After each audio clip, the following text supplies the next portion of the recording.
One of my favorite memories was Elon said, hey, swing by, check it out. And I said, okay, I'll come by. And I drive up there and I'm looking where to park the car. And I realize there's just parking spaces around the entire building. And I'm like, okay, this can't be like legal parking, but I park and it's legal parking. Yeah, and you're in downtown SF, so you might get your window broken. But... Yeah, I might not be there when I get back. But we get in there and the place is empty. And then it was seriously empty, except for the cafeteria. There was an entire, the Twitter headquarters was 2 buildings. One of the buildings was completely and utterly empty. And the other building had like 5% occupancy. And in the 5% occupancy, we go to the cafeteria, we all go get something to eat. And we realized there's more people working in the cafeteria than at Twitter. There were more people making the food than eating the food. In this giant cafeteria, this giant, really nice cafeteria. This is where we discovered that the actual price of the lunch was $400. Yes. The original price was $20, but it was at 5% occupancy, so it was 20 times higher, and they still kept making the same amount pretty much. So, and charging the same amount. So effectively lunch was $400. And then we tried drawing on the whiteboard, and the markers had gone dry. So that nobody had used the whiteboard markers in like 2 years.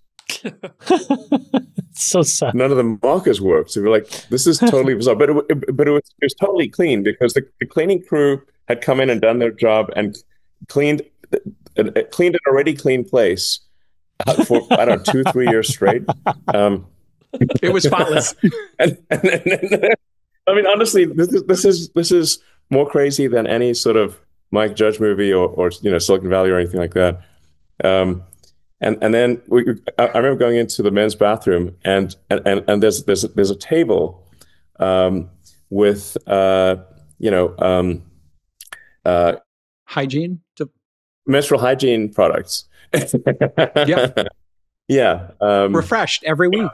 Tampons, like a fresh box of tampons. And we're like, but there's literally no one in this building.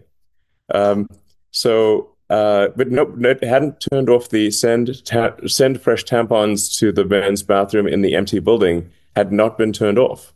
No. So every week they would put a fresh box of tampons in an empty building for years. This happened for years.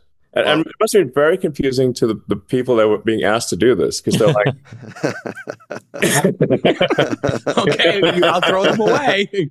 Well, I remember when you I guess they're paying us, so we'll just put tampon. So you just have to consider the string of possibilities necessary in order for anyone to possibly use that tampon in the men's bathroom, because you'd have to be a burglar who is a trans man burglar. Who's unwilling to use the women's bathroom that also has tampons. Statistically improbable. There's no one in the building. So you've broken into the building. And at that moment, you have a period. Yes, and you're on your period. I mean, you're more likely to be struck by a meteor than need that tampon, okay? Yeah. Well, I remember I think it was shortly after that, you discovered an entire room at the office that was filled with Stay Woke t-shirts. Yeah. Do you remember this? An entire pile of merch. Yeah. Yes. Hashtag Stay Woke.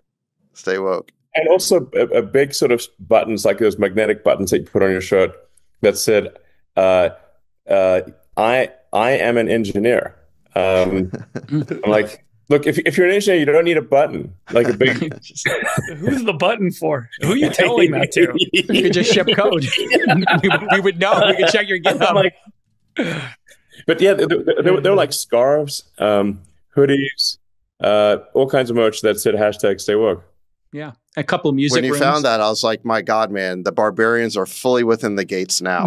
I mean... The barbarians have smashed through the gates and are looting the merch. Yes. You are rummaging through their holy relics and defiling them. I mean, but when you think about it, David, the amount of waste that we saw there during those first 30 days, just to be serious about it for a second, this was a publicly traded company. Right. So if you think about the financial duty of those individuals, there was a list of SaaS software we went through, and none of it was being used. Some of it had never been installed, and they had been paying for it for 2 years. They've been paying for a SaaS product for 2 years. And the one that blew my mind the most that we canceled was they were paying a certain amount of money per desk to have desk suiting software in an office where nobody came to work. So they were paying to route nobody. There was millions of dollars a year being paid for analysis of pedestrian like software that used cameras to analyze the pedestrian traffic to figure out where you can alleviate pedestrian traffic jams in an empty building. Right.